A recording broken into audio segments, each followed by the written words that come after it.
বাদশাহ হারুনুর রশিদ রশিদের জামানায় একজন পাগল ছিলেন বাহলুল মজজুব, যাকে সকলে পাগল বলতো। আসলে তিনি সাধারণ কেউ ছিলেন না, তিনি ছিলেন আল্লাহ তাআলার পাগল। যারা বলেন সুবহানাল্লাহ।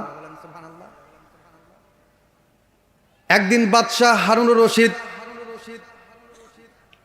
পানি পান করার জন্য গ্লাসটা হাতের মধ্যে নিয়েছে।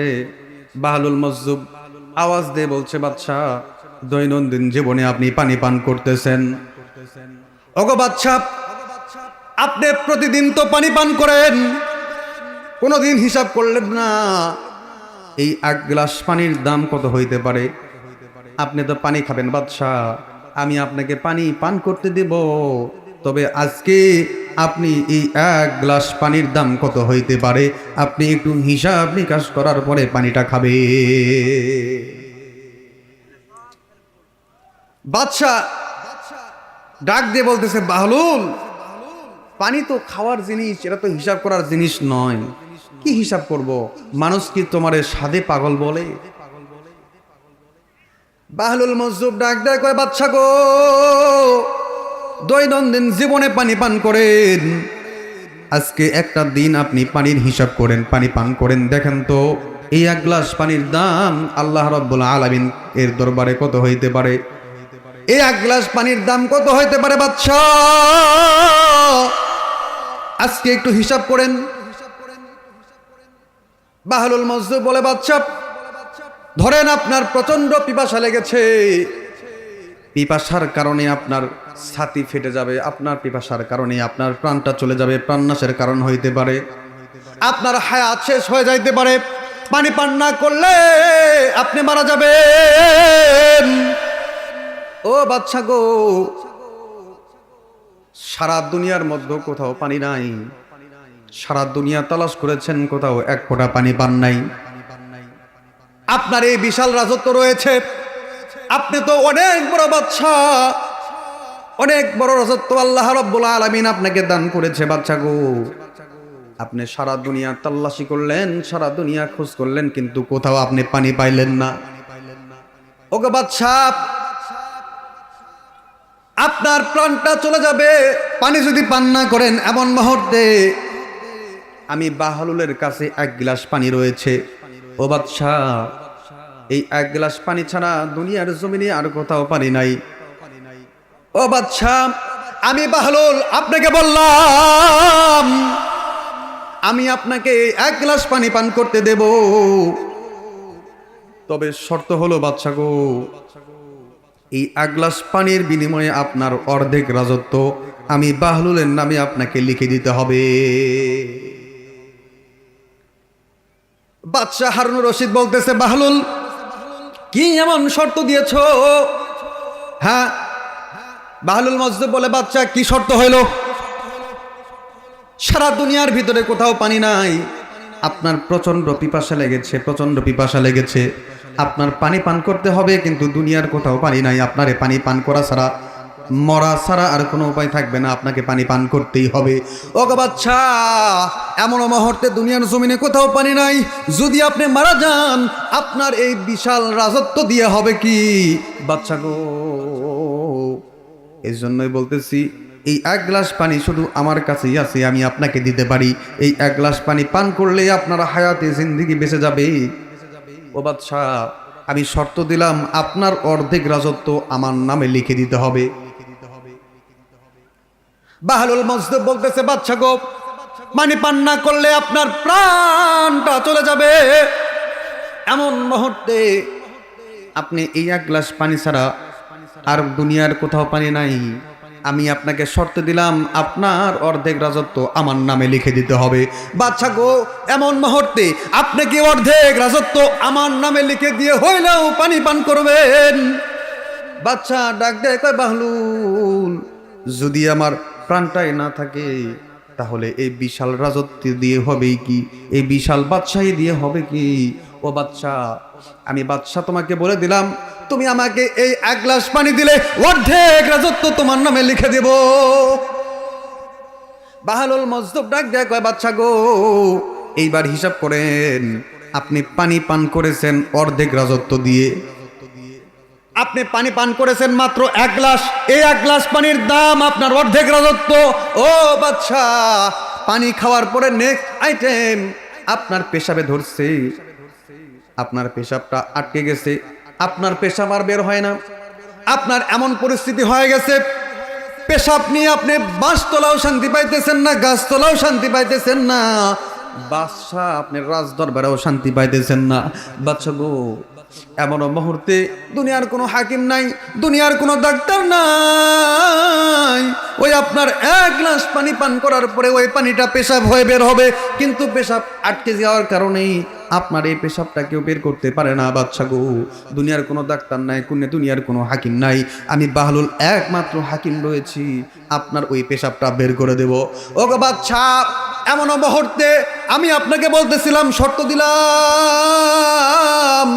আপনার বাকি অর্ধেক রাজত্ব আমি বাহলুলের নামে আপনাকে লিখে দিতে হবে। বাচ্চা গো, আপনি কি এমন মুহূর্তে অর্ধেক রাজত্ব আমি বাহলুলের নামে লিখে দিয়ে হইলেও আপনি কি পেশাবটা বের করে নেবেন? আপনাদের কি মনে হয়? বাহলুল মজদুর বলতেছে, বাচ্চা আপনি কি বলেন, আপনি কি অর্ধেক রাজত্ব আমার নামে লিখে দিবেন নাকি পেশাব নিয়ে থেকে যাবেন? বাদশাহ হারুন রশিদ ডাক দিয়া কয়, বাহলুল, পেশাব নিয়ে আমি কি করব? শান্তি পাবো না, গাছতলাও শান্তি পাবো না, আমার রাজ দরবারেও শান্তি পাবো না। ও বাহলুল, আমি বাকি অর্ধেক রাজত্ব তোমার নামে লিখে দিয়ে হইলেও আমি আমার পেশাবটা বের করে নেব। এখন বাহলুল মজদুর বলতেছে, বাদশাহ আপনাকে বলেছিলাম 1 গ্লাস পানি পান করেন, এই পানির হিসাবটা আপনি করে। বাহলুল মজদুর বলতেছে, বাদশা গো, আপনি পানি পান করেছেন, অর্ধেক রাজত্ব আমার নামে লিখে দিয়েছেন, আর আপনার পানি পান করার পর ওই পানিটা প্রসেসিং হয়ে পেশাব আকারে বের হবে, আপনার পেশাব বের হয় না, আমি বাহলুল আপনার পেশাবটা বের করে দেব, বাকি অর্ধেক রাজত্ব লিখে দিয়েছেন। তাহলে বাদশা গো, চিন্তা করে দেখেন, আপনার পুরা রাজত্বের মূল্য হলো 1 গ্লাস পানি। আল্লাহু আকবার, জোরে করে বলেন আল্লাহু আকবার। এই বাহলুল মজদুব অত্যন্ত হাকিমানা কথাবার্তা বলতেন, গুরুত্বপূর্ণ কথা বলতেন। একদিন বাহলুল মজদুব বাদশাহ হারুনুর রশিদের দরবারে দেখতেছে, বাদশাহ হারুনুর রশিদ সফরে যাবে, এই জন্য চাউল ডাউল থেকে শুরু করে নিয়ে কাপড় চোপড় যা লাগে, ঘোড়ার পাল টাল সব রেডি করতেছে, 1 সপ্তাহ পর সফরে যাবে। বাহলুল মজদুব বলতেছে, বাদশাহ কোথায় যাবেন? বাদশাহ ডাক দেয়, কয় বাহলুল, আমি তো সফরে যাব। কয়দিন পর? 1 সপ্তাহ পর। 1 সপ্তাহ পর সফরে যাবেন? 1 সপ্তাহ আগে থেকেই গোছানো শুরু, প্যাকেট করা শুরু। বাদশাহ কয়, সাধের লোকে তোমারে পাগল বলে? কেন, কি হলো?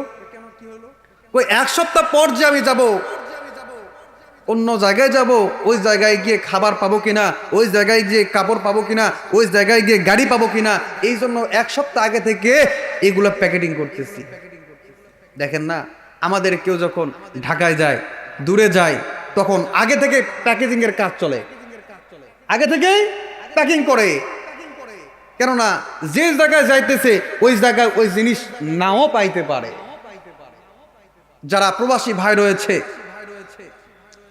ইনারা যদি বাংলাদেশ থেকে কেউ প্রবাসে যায়, তাহলে প্রবাসী ভাইরা বলে, আমার জন্য গ্যাসের বড়ি 1 বক্স, নাপা বড়ি 1 বক্স, এরকম ঔষধ বড়ি, কাপড় চোপড়, কোনো জিনিস, খাবারের জিনিস আগে থেকে প্যাকিং করে প্রবাসী ভাইয়ের জন্য রেডি করা হয়। তো বাদশাহ হারুনুর রশিদও 1 সপ্তাহ পর যে সফরে যাবে, 1 সপ্তাহ আগে থেকেই কাপড় চোপড় প্যাকিং এর কাজ চলতেছে। বাহলুল বলতেছে, বাদশা গো, আপনি 1 সপ্তাহ পর সফরে যাবেন, 1 সপ্তাহ আগে থেকে আপনি গোছ গাছ শুরু করে দিয়েছেন, প্যাকিং এর কাজ শুরু করে দিয়েছেন। বাদশা, ও বাদশা, জানবার চাই, 1 সপ্তাহ এই দুনিয়ার সফর, এই সফরের জন্য 1 সপ্তাহ আগে থেকে গোছ গাছ করতেছেন। বাদশা গো, আপনার এক সেকেন্ডের কোনো ভরসা নাই। আপনার এই মুহূর্তে যদি মৃত্যুর দূত চলে আসে, আপনার কাছে যদি আজরাইল চলে আসে, ও বাচ্চা, আপনি তো এক সেকেন্ডও সময় পাইবেন না।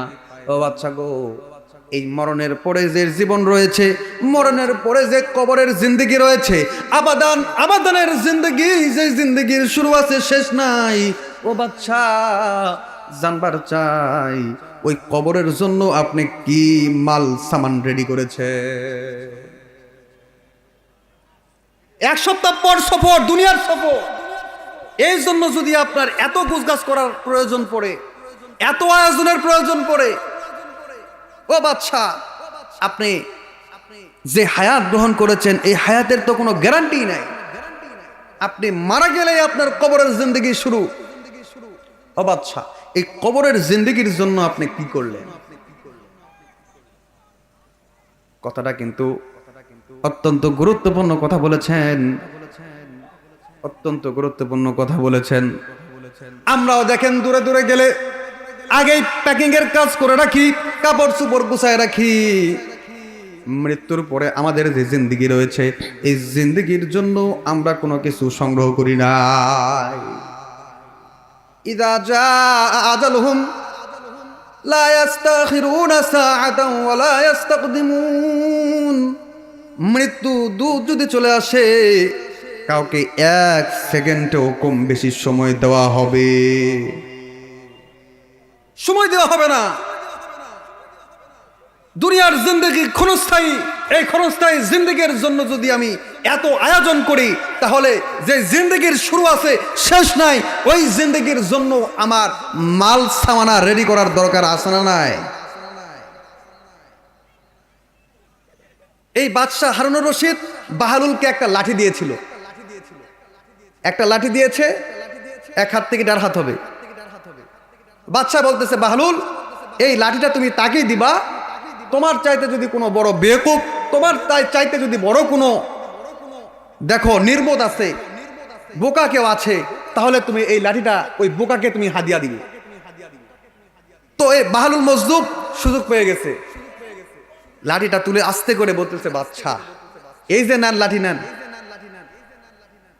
কই, আপনি আমাকে হাদিয়া দিয়েছিলেন আর বলেছিলেন আমার চাইতে যদি বড় কোনো বোকা, বড় কোনো নির্বোধ থাকে, তাকে যেন আমি এই লাঠিটা দিই। অতএব আমি দেখলাম বাদশাহ, আপনার চাইতে বড় বোকা, আপনার চাইতে বড় নির্বোধ আর কেউ নাই, এই যান লাঠি নেন। সুবহানাল্লাহ বলেন, বলেন। আল্লাহর পাগলেরা এমনই হয়। আমি আপনি কত নিয়ামত গ্রহণ করতেছি আল্লাহ রাব্বুল আলামিনের, কোনদিন কোন অবস্থায় এই নিয়ামতকে নিয়ে চিন্তা ফিকির করি? হাসপাতালে গেলেই অক্সিজেন যখন লাগায় দেয়, তখন থেকেই অক্সিজেন প্রতি ঘন্টায় ঘন্টায় কত টাকা লাগে হিসাব করে রাখে। আমি আপনি সুস্থ আছি, হায়াতে আছি, আমরা অক্সিজেন গ্রহণ করতেছি, নিঃশ্বাস ছাড়তেছি, নিচ্ছি, টাকা দেওয়া লাগছে, লাগছে। হাসপাতালে যায় দেখেন, অক্সিজেন লাগাই দিবে, ঘন্টায় ঘন্টায়, মিনিটে মিনিটে টাকা দিবে।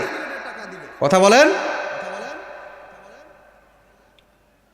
মুসলমান ভাই, গভীর মনোযোগ দিয়ে শোনেন। এই মাহফিলের ভিতরে যারা বসছে, তাদের ব্যাপারে পয়গম্বর বলেন, এই যে জায়গায় বসা হয়েছে, যে জায়গায় কোরআন ও হাদিসের আলোচনা করা হয়, এই জায়গাটা সাধারণ কোনো জায়গা নয়, এই জায়গাটা বিশ্বনবীর ভাষায় জান্নাতের বাগান। وقال رسول الله صلى الله عليه وسلم لا يقعد قوم يذكرون الله تعالى إلا حفتهم الملائكة وغشيتهم الرحمة ونزلت عليهم السكينة وذكرهم الله في من عنده।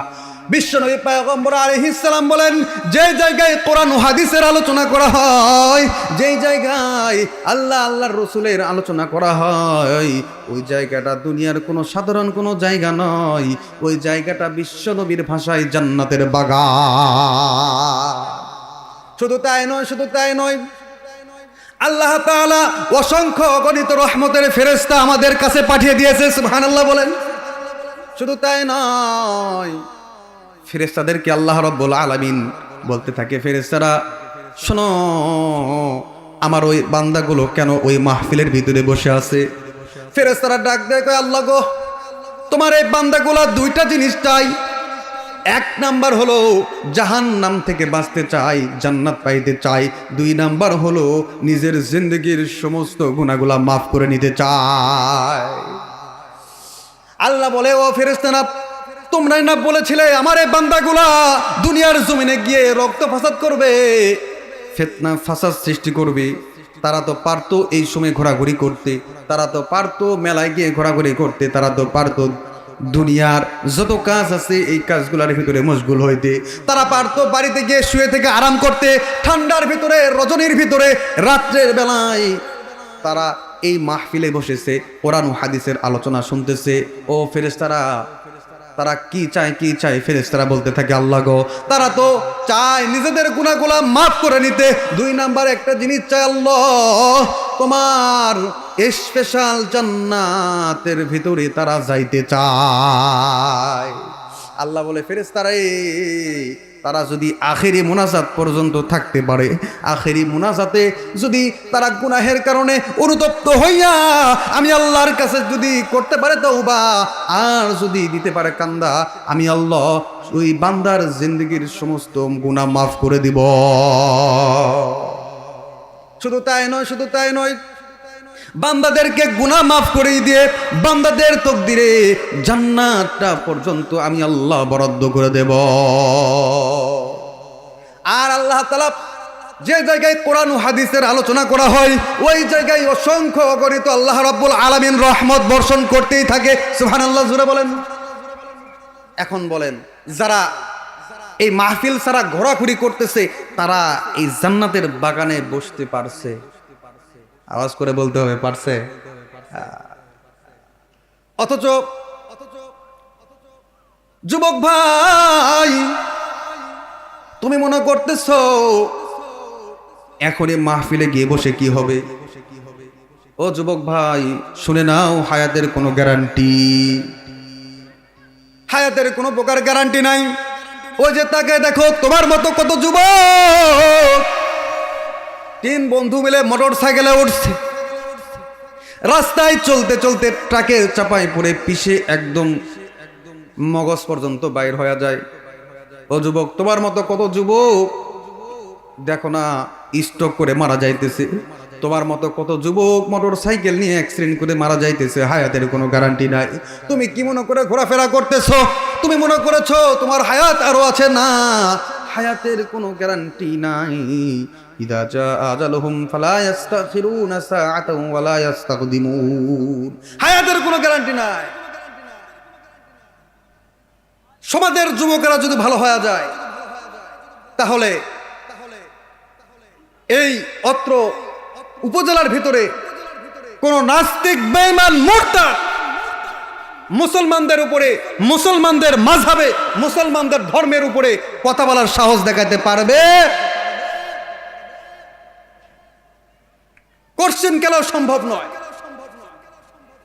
আমরা 1971 দেখি নাই, কিন্তু আমরা 2024 সালের 5 আগস্টের স্বাধীনতা দেখেছি। কথা বলেন ঠিক না বা ঠিক?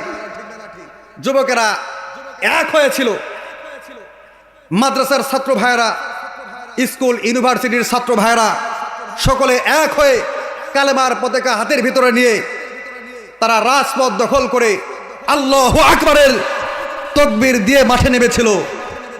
এই তাকবীরের কারণে খুনি সরকার দেশ থেকে বিতাড়িত হয়েছে। কথা বলেন ঠিক না বা ঠিক? যুবকের পাওয়ার আছে না নাই? তাহলে যুবক ভাই, আবারও বলতে চাই, এরকম খুনি সরকার যদি, স্বৈরাচারী সরকার যদি আবারও আমাদের রাজ্যে, আমাদের রাষ্ট্রে আসতে চায়, যুবকেরা নিজেদের রক্ত দিয়ে দিব, কখনো স্বৈরাচারীকে দেশে জায়গা দেওয়া হবে না। লড়াইয়ের ওই ময়দানেতে যেতে তোমাকেই হবে, প্রয়োজনে সব রক্তটুকু জমিনেই ঢেলে দেবে। কথা বলেন ঠিক না বা ঠিক? লড়াইয়ের ওই ময়দানেতে যেতে তোমাকে হবে, প্রয়োজনে সব রক্তটুকু জমিনেই ঢেলে দেবে। তবুও তোমায় লড়তেই হবে, মানবে না পরাজয়। তবুও তোমায় লড়তেই হবে, মানবে না পরাজয়। বিপ্লব মানে জীবন দেয়া বসে থাকা নয়, সে কোনো দিন আসবে না রে, করো যদি ভয়। আসবে বিজয় রক্ত আর জীবনের বিনিময়, আসবে বিজয় রক্ত আর জীবনের বিনিময়। বিপ্লব মানে জীবন দেয়া বসে থাকা নয়, সে কোনো দিন আসবে না রে, করো যদি ভয়। কথা বলেন ঠিক না বা ঠিক?